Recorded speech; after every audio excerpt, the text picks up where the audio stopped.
বৃদ্ধ হাসমত আলী অপলক দৃষ্টিতে তাকিয়ে আছেন রাক্ষসী যমুনার দিকে। যে নদী কেবল তার ভিটেমাটি নয়, কেড়ে নিয়েছে জীবনের নিশ্চয়তা। একসময় ছিলেন সম্ভ্রান্ত গৃহস্থ, এখন ঠাঁই অন্যের জমিতে, অনিশ্চিত ভবিষ্যতের মাঝে। হাসমত আলীর মতো ইউনুস, রোকেয়ারাও বারবার নিঃস্ব হয়েছেন যমুনার ভাঙনে। গত 5 বছরে শাহজাদপুরের ব্রাহ্মণগ্রাম, জালালপুর, আরকান্দি, ঘাটাবাড়ি, কোচগ্রাম, হাটপাচিল, পাচিল, বাওইখোলা ও পাকড়তলা গ্রাম নদীতে বিলীন হয়েছে।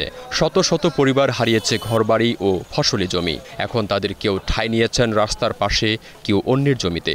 ভেঙে গেল, আর জায়গায় যা বাড়ি করলাম, মানে গরু বছর কিছু ছিল, এখানে কি সেখান থেকে ভেঙে গেছে, জমিতে 100 গুণা ভেঙে গেছে। ভেঙে যাওয়ার পরে মানে এক জায়গায় এসে স্থায়ী লিছি, এখানে দিন এনে দিন খাই, নালি না খাই, কামলা বেশি পেলে খাইতেছে, না বেশি না খাইতে হবে। সরকার যদি আমাদের একটু জায়গা বাসা করে দিল নি, তাহলে আমরা থাকতে পারলাম। 5-6 বছর আগে আমাদের অনেক জমি জমা ছিল, ভেঙে গেছে, গরু বছর ছিল।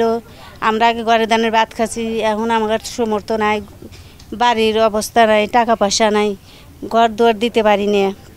এখন আমরা অন্য জায়গায় বাস করি। তীব্র নদী ভাঙন থেকে এ অঞ্চল রক্ষায় 2021 সালে শুরু হয়ে 35টি প্যাকেজে এ বাঁধ নির্মাণ কাজ শেষ হওয়ার কথা ছিল 2024 সালের জুনে। পরে 2 দফা বাড়িয়ে প্রকল্পটি বাস্তবায়নের সময়সীমা নির্ধারণ করা হয়েছে 2026 এর জুন পর্যন্ত।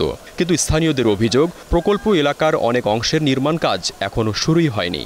সঠিক তদারকির মাধ্যমে যদি এই কাজগুলো সঠিকভাবে বাস্তবায়ন হয়, অতি দ্রুত কাজগুলো সম্পন্ন করে, তাহলে আমরা যারা এই নদীর ধারে এখনও কেউ খোলা আকাশের নিচে, কেউ অসহায়ের জীবনযাপন করছি, তাহলে এই নদী ভাঙনের হাত থেকে রক্ষা পেত।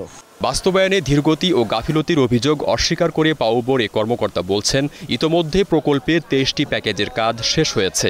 আগামী মার্চ-এপ্রিলে শেষ করা সম্ভব হবে অবশিষ্ট অংশ।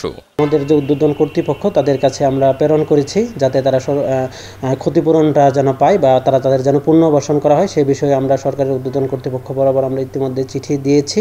এবং আমাদের যে দুর্যোগ ব্যবস্থাপনা এবং তার মন্ত্রণালয়ের আওতাধীন আমরা বিভিন্ন ধরনের যে প্রকল্পগুলো থাকে, বিশেষ করে ডিউটিন সহ অন্যান্য সুযোগ সুবিধা কিন্তু আমরা ইতিমধ্যে অনেকের মধ্যে বিতরণ করেছি। আর উপজেলা প্রশাসন বলছে, নদী ভাঙনে ক্ষতিগ্রস্তদের তালিকা করা হয়েছে, সহায়তা দেয়া হচ্ছে ধাপে ধাপে। পুনর্বাসনের উদ্যোগ গ্রহণে চিঠি পাঠানো হয়েছে। বর্তমানে কাজের অগ্রগতি 93.1%। আমরা এবছর 1 বছর এই প্রজেক্টের মেয়াদটা বৃদ্ধি পেয়েছে। আগামী জুন পর্যন্ত আমরা এই 6-7% কাজ আমরা আশা করতেছি এই বর্ধিত সময়ের মধ্যেই আমরা সমাপ্ত করতে পারবো।